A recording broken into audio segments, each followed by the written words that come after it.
വെള്ളാപ്പള്ളി നടേശൻ എങ്ങോട്ട് തിരിഞ്ഞാലും കുഴപ്പമാണ് എന്നതാണ് അവസ്ഥ. ഒരു ജാഥ നടത്താൻ തീരുമാനിച്ചതിന്റെ സകല പുകിലുകളും ഏറ്റുവാങ്ങുന്നതിന് പിന്നാലെയാണ് സമത്വ മുന്നേറ്റ യാത്രയുടെ ഉദ്ഘാടകനെ ചൊല്ലിയുള്ള ആക്ഷേപം.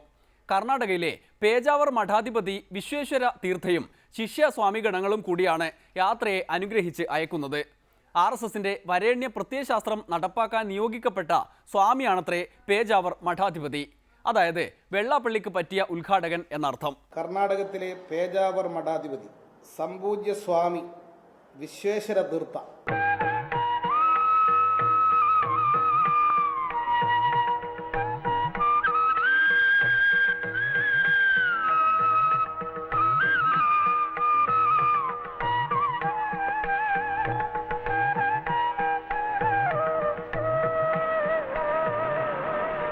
വിശ്വഹിന്ദു പരിഷത്തിന് വേണ്ടി കർണാടകത്തിൽ എല്ലാവിധ ഭീകരപ്രവർത്തനങ്ങളും ആസൂത്രണം ചെയ്യുന്ന വ്യക്തിയാണ് എന്ന് പരക്കെ ആക്ഷേപത്തിന് വിധേയമായ ആളാണ് ഈ പേജാവര വിശ്വേശ്വര തീർത്ഥ സ്വാമികൾ.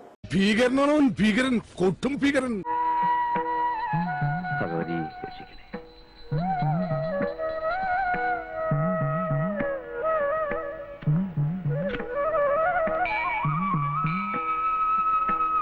അദ്ദേഹം നടത്തുന്ന ഒരു ക്ഷേത്രമാണ് ഉടുപ്പി ശ്രീകൃഷ്ണ ക്ഷേത്രം.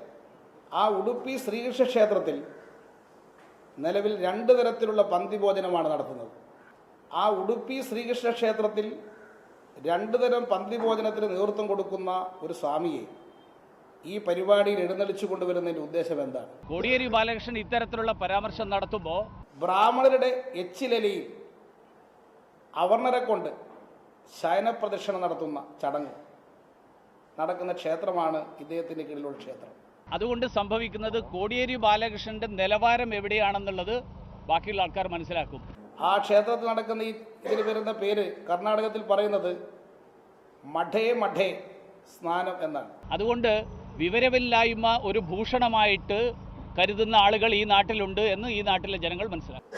ആ മഠേ മഠേ സ്നാനത്തിന് നേതൃത്വം നൽകുന്ന ബ്രാഹ്മണരുടെ എച്ചിലയിൽ അവർണരെ കൊണ്ട് ശയനപ്രദക്ഷിണം നടത്തുന്ന ചടങ്ങിന് നേതൃത്വം കൊടുക്കുന്ന ഒരു സ്വാമി എങ്ങനെയാണ് ഈ സമത്വ മുന്നേറ്റ യാത്രയിൽ പങ്കെടുക്കുക? അതിന്റെ ഫലം അവരനുഭവിക്കും. മഠേ മഠേ വിവരമില്ലായ്മ, ആ മഠേ മഠേ അതിന്റെ ഫലം അവരനുഭവിക്കും. ഭീകരനാണോ ഭീകരൻ, കൊട്ടും ഭീകരൻ.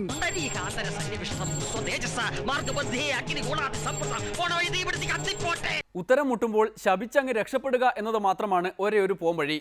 മുരളീധരനെയും കൂട്ടി വെള്ളാപ്പള്ളി സഖാക്കളെ ശപിച്ച് ശരിപ്പെടുത്തുന്നത് തന്നെയാണ് നല്ലത്. ഒരിടവേള കൂടി, അത് കഴിഞ്ഞ് അവാർഡ് റിട്ടേൺസ്.